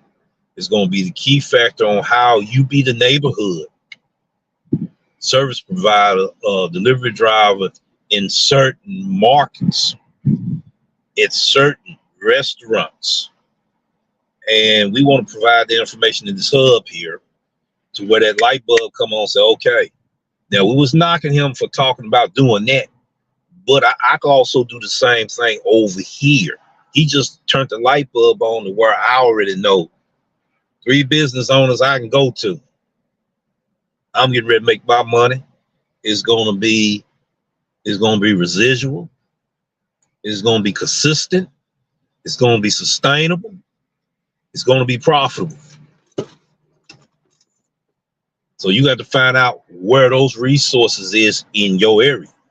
That's why you need to have a business mindset, not a side hustle mindset. Even there's some side hustlers that's good enough to know, well, I know where to do this, that, and that. But the average side hustlers don't. So you got to have a business mindset. And I already used the keyword business. You got a business. What do you call yourself? A freelancer, service provider, delivery driver, independent contractor? You got a business. So why not bring the business world into this community? Why not get the information, the resources from those businesses that we don't know because we didn't tap into it and build a relationship with them so they could provide us that information that we can provide here and have a plan. That's right. That's right. That's right. Information man. And you got to have a plan. You got to have a plan. You don't have a plan, you might as well be just drawing your pencil in the sand. You got to have a plan. Can't be just all over the place. Pandemic days are over with. You can't be just all over the place saying, oh, I'm gonna make that money anyway now. These programs done change. The season is changing from winter to spring. Then it's gonna change from spring to summer. When seasons change, our habits change on how we spend our money, where we spend our money. We have different tastes for different things at certain time of the season. Yes, you got to have a plan. And within that plan, you got to be organized. Then you got to make a schedule. Then once you have a business strategy, then you got to know how to execute that plan. You see, ladies and gentlemen, so that's what that's all about right there. I'm glad he brought that up right there. You got to have a plan. You can't just get out here and roll the dice now. It's going to be crapshoot every time. You got to know what you're doing now, and you got to have a plan. So if you continue on wanting to make this money with these different changes going on, and we shouldn't keep trying to rely on these gig apps. We should be able to use the money that we make, and we had a good year that year. You'd be trying to have a plan on how to invest in something else so it can make money for you, a different stream of income, in case when this plays out or dry up to where it's not profitable for you, you already got something already in action. It's better to get that ball rolling now than to wait until, okay, it done dried up. Just try to do it. It's much harder to try to do it after everything done dried up. While the momentum is in your favor, you got to put some things in action. That's why we're trying to provide the information. I'm glad he brought that out. That's why it's still highlighted. That's why it's still right there. You got to have a plan. If you don't have one, you need to get one. Simple as that. Anything else you want to say, George? No, I was replying to Miss Terry. She had a good thing saying that. She said, I don't think it's the restaurant's business with the driver's tip is, what the driver's tip is. And I said, I agree with that. Because, I understand that, they make the food, we talk about like Papa John's stuff, but, any restaurant, they're making the food and stuff, right? And even if you went inside, sat down and eat, the risk factor is not that high, for the server to go pick up the food and bring it to your table and then go back. I'm not saying there's no risk factor. There's always a risk factor if something happens. But, like us delivery drivers, or we had to go to the restaurant. So as we driving to the restaurant, we're in traffic and things are cutting out in front of us. And hold on. This Terry got a good thing here. I want to show this. Thing here. You talking about the new comment just came up. Yeah, I want to show something there too. At the same time, if I got it here, let me see if I do. While you doing that, I'm gonna pull a next comment up. Yeah, I'm still on a comment here. Okay. All right, right there. Okay. Do you see that? That's a delivery driver. That could be us. A car came and cut that truck off to try to get in that turning lane. Okay? So, Miss Terry, while she was saying that, this is why we should get the tip. They shouldn't get the tip because our risk factor is a lot greater than the people in the restaurant. I'm not saying that they don't have any risk factor that could happen to them, incidents. But this right here, that delivery driver and that truck there, that car carrier, he's in the turning lane. This is in South Carolina. That's on Hughie Street and Blossom Street. That's the corner of Hughie and Blossom. Okay? That car tried to go into that lane and didn't make it, and look what happened. Okay? That's what happened. We get in an accident. We could get in an accident a lot of times, just going out and stuff because we're on the road a lot more than somebody who's just serving you food or somebody going to the restaurant and buying the food and making the food, and then you might give them a tip there and then walk out if you pick it up yourself. So the restaurant should understand that we have a job and we do a lot of things. There's a lot of dangers in our job. When the pandemic happened, when people couldn't people couldn't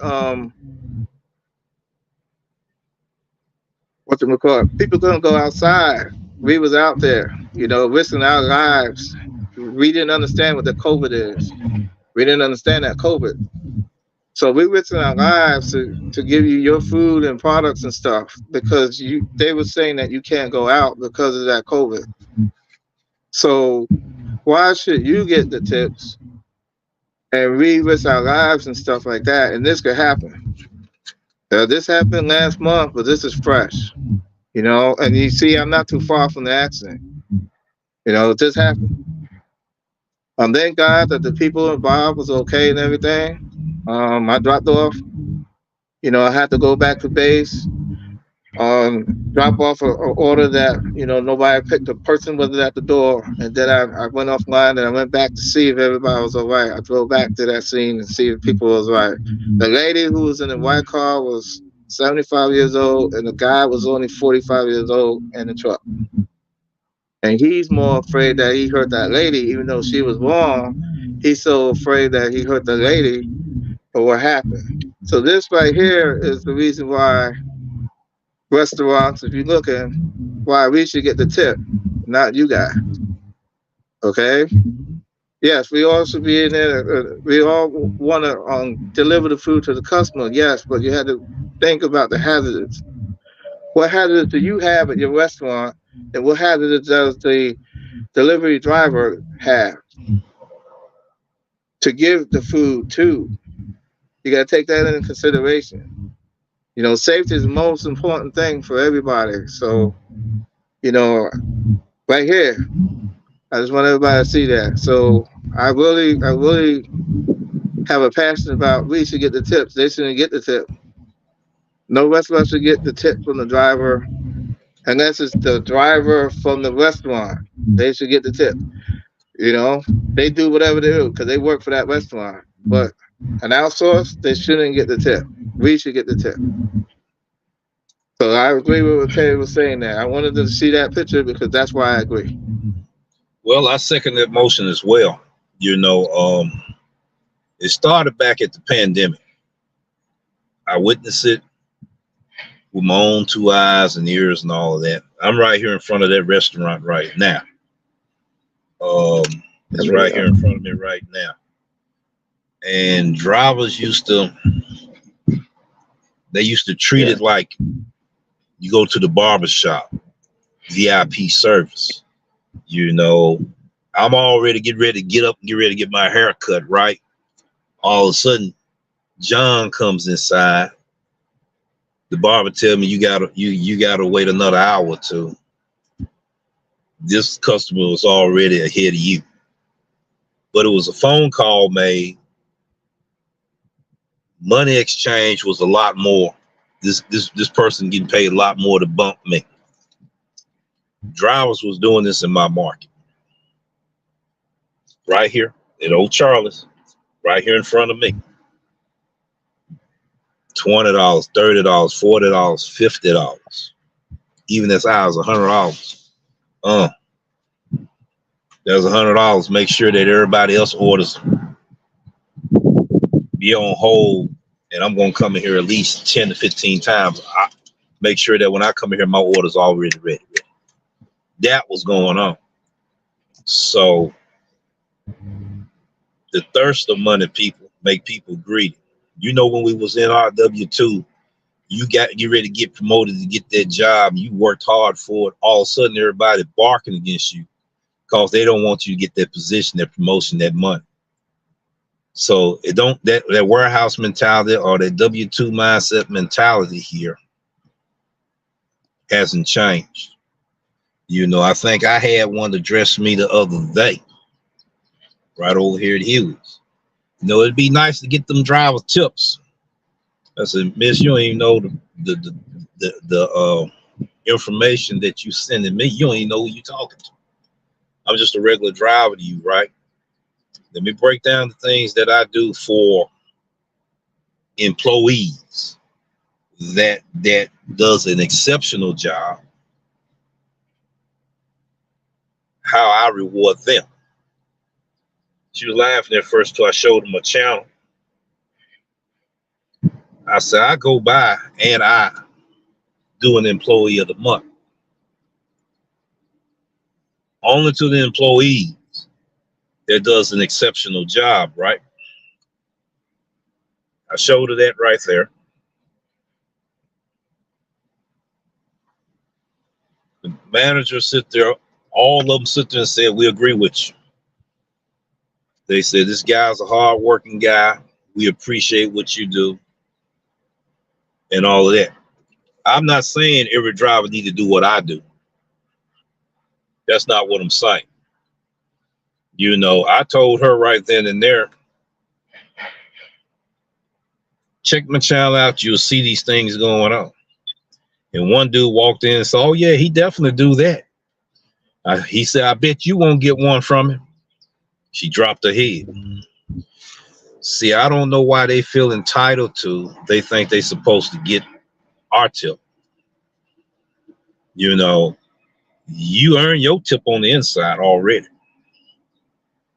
Some do a little bit more for them tips that I'm not going to disclose today. But I believe this is going to be the next topic of discussion. We need to talk about how we feel about restaurants, feel like they should get our tips, and how we feel about they shouldn't get our tips. I think that's something we need to address and talk about. And with these different merchants that I'm going to be dealing with, there's going to be, you know, partners with Uber Eats and Doordash and Grubhub. We're going to ask them type of questions. We're going to get the answers, you know, legitimate answers, not somebody that's just thirsty and greedy, feel like we owe them something. But we're going to talk about the policies, the standards, the guidelines, and the moral concept of why it should be and it shouldn't be. You know, we're going to get some people that's going to be real enough to say, no, our staff shouldn't get that like that there. It should go to you guys. Now, we had our own company in here to where we doing the catering or whatever. We dispatch it to you from us. Then we have to talk about a different proposition. You see what I'm saying? Light bulbs should be coming on in the room right now. I just hit the switch. Somebody light bulb should say, bingo, he just told me what I need to do. I'm finna put it in action. And we need to look at how we putting ourselves in position to where how can I get guaranteed tips? Guaranteed tips, repeated clientele, and written contracts. I just said something right there. Some light bulbs should be, they should be popping off everywhere right now. You should put yourself in a position of authority to where what I just said. If you didn't catch it, replay the video and you're gonna catch it. What I just said. See. So anything else, Huck, you want to address in the live Miss chat Terry there? says that she gotta go. Rab Hope. She said thank you. So I told No, her thank you. I that's told her right. thank you, Miss Terry. That's She right. did. She liked the fact that I showed that picture of the accident. That was a true accident there, and what we go through on a daily basis. She also said about weather and stuff like that too is a factor too. Yes, weather is too. We got to maintain our cars and stuff. But Everything. you got weather and so much other stuff that we do. Road conditions. Everything. Uh-huh. I had two flat tires. Out of my control, but I just had to go and fix them. I mean, I couldn't do anything else. I had to fix them. So I put the This spare on and went and fixed the tire. this subject right here gonna be probably an ongoing next series because there's a whole lot of scenarios we hadn't touched here today. We definitely can touch. We not talking about drivers out here begging for it. We not talking about drivers trying to pimp the customers out of it. I mean, in so many scenarios No, that we're not doing that. We're just trying we to can talk figure out about. what's right for the driver versus Mm-hmm. what's right for the restaurant. Mm-hmm. We're gonna dig in that. We're gonna dig in that in a deeper thing. We got something going on right here, bro. Thank you. We got something going on. Go ahead. Finish what you were saying, bro. I just had to Oh, get that out there. yeah, that was it. I was just saying that we gotta try to make an understanding. Like Mm-hmm. who gets what. Yes, your job is as important as our job, but you got your own personal drivers. On your payroll, and they get tips. So why should a person who's not on your payroll because you're not giving us any kind of benefits? We don't work for you. We don't work for Papa John's. We don't work for Pizza Hut. With those benefits, you get insurance benefits, health coverage and stuff. Or life insurance stuff too. You know, they get stuff for gas. They get stuff. They get benefit for gas. They get money for gas too. It might not be about. It depends on the fluctuation of the gas prices. They take the average, and then they'll give you a certain amount. I don't know the amount. I don't want to say because I don't want to say something wrong. But I know you get compensated for gas. It's not a lot, but you get compensated for gas. Us delivery independent employees / contractors, independent, we don't get compensated for gas unless you go to the end of the year or something like that for taxes. But we don't get it as we're working. You know, they do get it as they work. So that's the difference. So that's another thing. Why should they get our tips? If you don't want, if you don't want, if you want to do the business, then you have the drivers drive out 10 miles instead of driving 5 miles. That's just a figure. I don't know exactly how much, but They're not going your past radius, 5. You're right. yeah, They're not going your past radius 5 is miles. five You're right. miles, but you Mm-hmm. want your product to go out there 10 miles. So why should you get the independent contractor tip that they had to do 5 miles more than what you having your drivers do, and your drivers are getting benefits. They're getting benefits. They could work in the store. They work in the store too. I used to work Papa John's, so I know. I used to work Domino's. I know. I used to work at Pizza Hut. You work in the store, so you get a program. You get paid per hour as you're working in the store, and then you get paid when you do driving, and you get the tips, and you don't share them. Okay, that's all three. That's all three. I just said Papa John's, Pizza Hut, and Domino's. Now, if they changed, then somebody could tell me, Hope Smash, they changed. But as I know, they all do that. You get paid in the store an hourly rate, and then you get another rate as you're driving. Okay, that's your take-home pay, and then you get your tips and stuff every night up front there every night as a driver, and you get paid for the gas according to what your state and city stuff gas prices are and how it is. And they do it by the regular. They don't do premium or super. They do regular unleaded. That's the lowest octane gas. So if you have a car, like we have contact creators who have high performance cars that have to take the higher octane gas, you're not getting anything really because you have to pay more for that car for that gas because you have a higher octane. You see, so there's a lot more. You see, that's a lot more because when you do the lower gas, their cars now, yeah, it'll revert for it, but it's not really doing its performance like it should be. So that's why it recommends you do the higher octane gas to get the best performance out of your car. That way, when you do the higher octane gas, also a lot of these gas stations they have those additives in there, the gas additives and stuff in there. You see, that's another thing. The lower octane gas, some of them do, but a lot of them don't. And then that's where a lot of water and stuff is in the lower octane gas of 89 or 87 or whatever. The lowest octane gas. So if you get the water in that tank, in your gas tank, because they pour everything in there. They have people who contract stuff. It's another thing, but I'm getting in there a little bit. They have contractors and they pour stuff and they pour a lot of stuff into the regular gas. And then sometimes that regular gas, or whatever they pour in the regular gas, that gas has water in it. And then it takes a while. There's a company that had to come out and actually clean that tank. You know, they go and clean it. I used to do that. That's why I'm saying about it.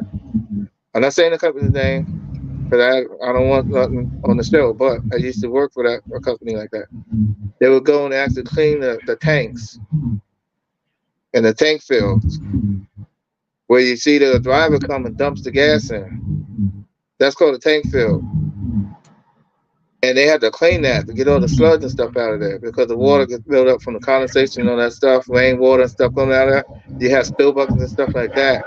Spill buckets also supposed to, it's the EPA thing, it's supposed to catch the gas from spilling in water. But those spill buckets sometimes get whip itself, so the water goes back down in the gas, mixes in there. And over time, this condensation stuff.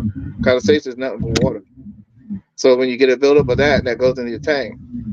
The lower octane gas is the one that gets affected the most versus the high octane gas. So that's why, you know, they shouldn't get our tips. Is because gas. You see, there's so much about gas. Gas is an important thing. They're not paying for our gas because we don't work for Papa John's. We have to pay for our own gas. Papa John's employees pay for the gas.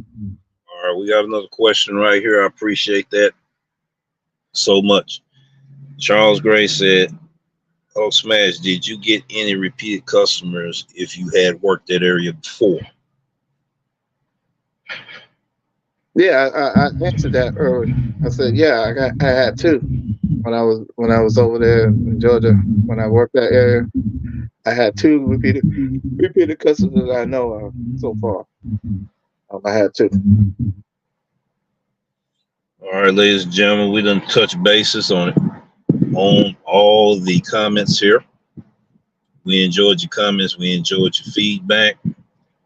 And by having this feedback, I think we need to have another discussion about it on this show again in deeper detail, as well, and more provided information. And that's something, a lot of drivers like ourselves feel that, is very important and all of that, but also we got to realize, ladies and gentlemen, that it should have been a light bulb come on and where we can promote our business for better opportunities to where we have more control on how we make money.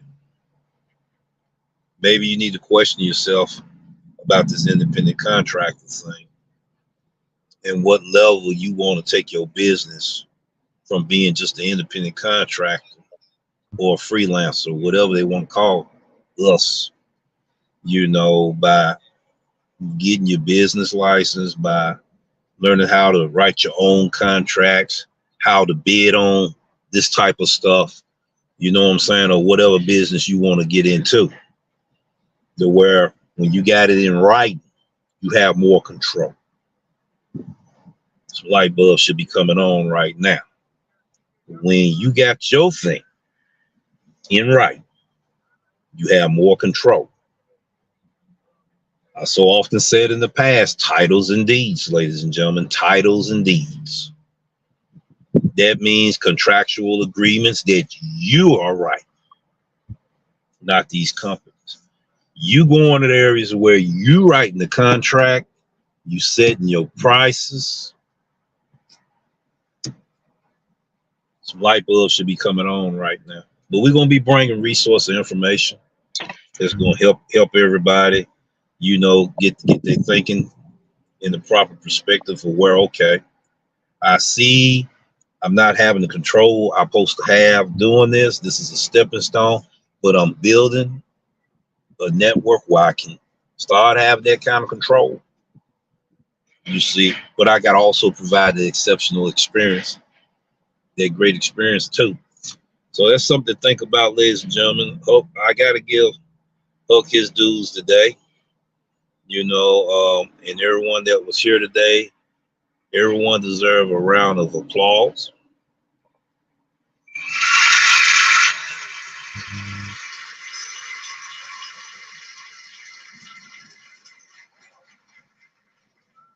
It was a great show today. We started out kind of shaky at first, but it turned out to be a great show. And I thank Hulk for being able to give us that case study. We found out a lot of valuable information. Information Man also put in some valuable information about Get a Plan. Terry put in a whole lot of information. Everybody that said something in the comments had some valuable information today, and we appreciate you for that. Hulk, you have any last words before we get ready to exit? And just get to know your marketing stuff, and try to make your money. Also, if you have a question, like if you see another contact creator or just another viewer or whatever, that you on YouTube and stuff, instead of asking what they have in their pockets and stuff, just ask them how you do it. Can you give me some insights? Maybe it can help me in my market. You know, instead of trying to just assume something, because we ourselves are our worst enemies too. You know, by assuming things are what people do and don't do, instead of asking a question, because you never know what kind of answer you get till you ask the question. There's never a dumb question, and the only dumb question is the one you don't ask. So when you have a curiosity about a certain person or persons that's making a lot of money or anything, ask them. Ask them politely and stuff and see what they say. Because you're interested in it, instead of trying to accuse people. That's all. Well, ladies and gentlemen, until the next one, you have a good day and get out there and make this day your best day that you could ever make. And we'll see you in the next video. And we get ready to exit out of here. Peace, take care, and we'll see you in the next video.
All right, ladies and gentlemen, we'll see you in the next one. See you in the next one. Thanks, guys.